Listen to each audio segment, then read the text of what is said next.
So by now you've all heard the big Jonathan Kuminga deal. Well, it's actually not that big. Finally got done. It's a 2-year, $48.5 million deal. And if you're Jonathan Kuminga and you were searching and looking for a contract that was actually going to pay you north of $200 million while you're making significantly more money than you used to, this is still not the outcome that you were actually looking for. I also started to wonder whether or not the Golden State Warriors management team had actually attended some sort of Jerry Jones seminar on how to piss off a top player during negotiations. The art of how not to negotiate might have actually been the title of this seminar. Hey, welcome back to the NBA Rundown. As always, North America, I'm Dave DeBaugh coming to you from the Silicon Valley.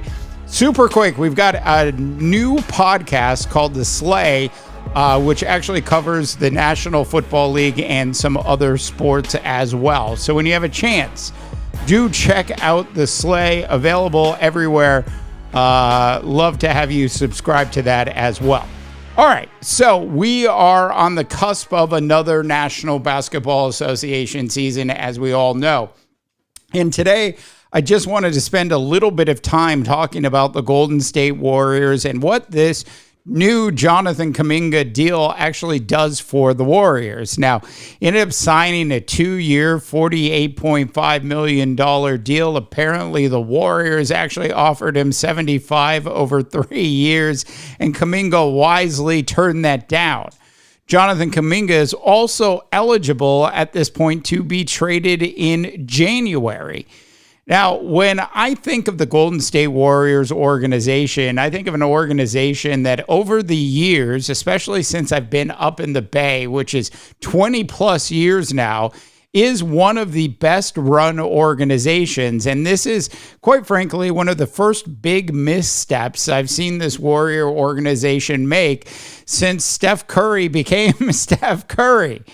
So watching the Warriors handle this whole thing with Jonathan Kuminga both on the court and off of the court has, quite frankly, baffled me a bit. I understand where Steve Kerr is actually coming from when he thinks about the way Jonathan Kuminga plays basketball and how Steve Kerr probably in private believes that Jonathan Kuminga doesn't fit in with what he's trying to do. But when we're talking about the Golden State Warriors, especially a team in 2025, you're about to walk away from a young, and I don't want to call him a superstar, but a young up-and-coming player that if he can remain healthy, at least on a bad team, could probably score 24 to 27 points a night. The question about Jonathan Kuminga scoring that much has never been a question around talent. It's always been a question of whether or not he has the actual fire/desire to actually be that kind of player in the NBA. Now, thinking about Jonathan Kuminga today versus his rookie season and how far he's come, I would say that I believe the Warriors have actually misstepped on this whole Jonathan Kuminga thing.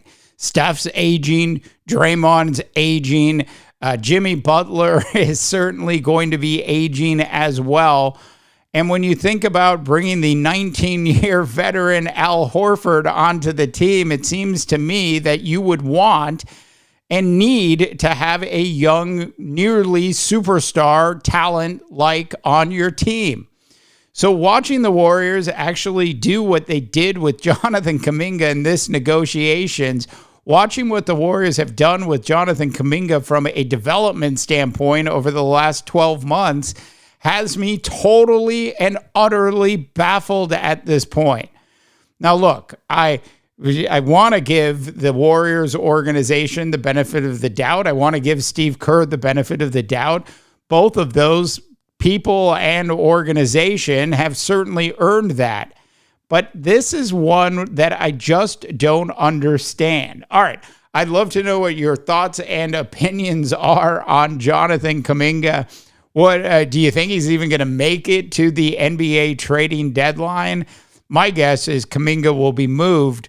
And one of the reasons I was surprised the Warriors actually didn't sign Kuminga to a larger, more significant style contract outside of the fact that he absolutely deserves one, outside of the fact that he could have been the future of the Golden State Warriors organization, is that they would have had more value with Kuminga with the new rules and regulations related to the NBA salary cap.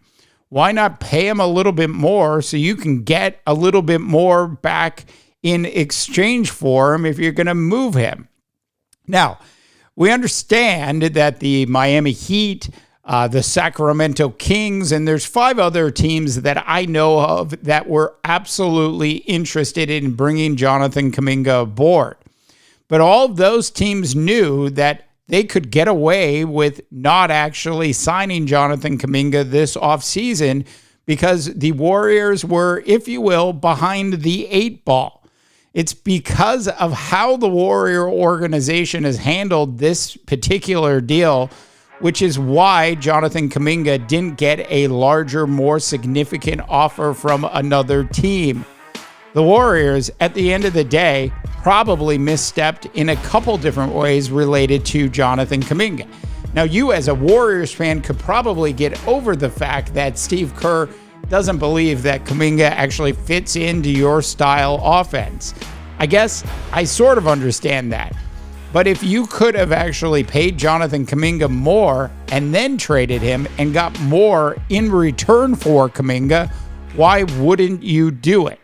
Now, that's not to say that if Jonathan Kuminga has a great start to the season, which is highly doubtful when you think about Jimmy Butler, Steph Curry, Draymond Green, and Pods all right there. The integration of Al Horford, who will certainly shoot at least 5 threes in the Warriors when he plays, he'll certainly shoot at least 5 threes for the Warriors when he plays in every single game.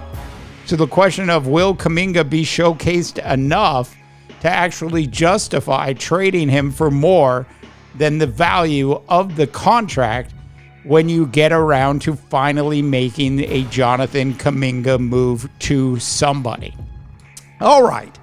Hey, we've been away for a little while, but we're back. We're gearing up as the National Basketball Association season gets ready to tip off. We've got some preseason games coming up soon and teams out of the country getting ready to play. So we'll be back with a lot more on a nightly basis. Thanks so much for tuning into the NBA Rundown.